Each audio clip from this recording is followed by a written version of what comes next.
अच्छा दोस्तों, इस साइड पे ये साथ ही स्टेशन है माड़ी इंडस, और ये नैरो गेज यानी पतली 2 फुट 6 इंच की लाइन आ रही है, जो कि ये जो ब्रिज है इसके ऊपर से गुजरेगी, ये लाइन है, ठीक है ना।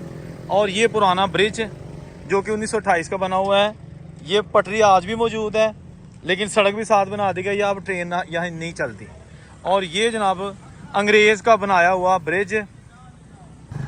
बताया जाता है कि ये ब्रिज तो 1928 में मुकम्मल हुआ था, लेकिन इसको बनाने में कई साल लगे थे। 1928 से पहले ही ये बनाने का आगाज़ कर दिया गया था, और सिर्फ एक पतली सी लाइन इसके ऊपर से गुजारनी थी, जो आम ब्रॉड गेज होती है वो नहीं, जो नैरो गेज का है ना 2 फुट और 6 इंच की, वो गुजारी जाती थी। मेरे इस साइड पे ब्रिज के यानी कि पार जो है ना माड़ी इंडस स्टेशन, और वहाँ से अटक और लाहौर के लिए ट्रेनें चलती हैं। कुंदियाँ जंक्शन भी है, और इस साइड पे आगे ईसा खेल और बनू मांगट आगे यानी कि निकल जाती है KPK वाली साइड पे, लेकिन जो कि अब नहीं जाती। अब इस ब्रिज को बतौर ट्रैफिक यानी कि रिक्शे चिंची कारें वगैरह इस पे चल रही हैं।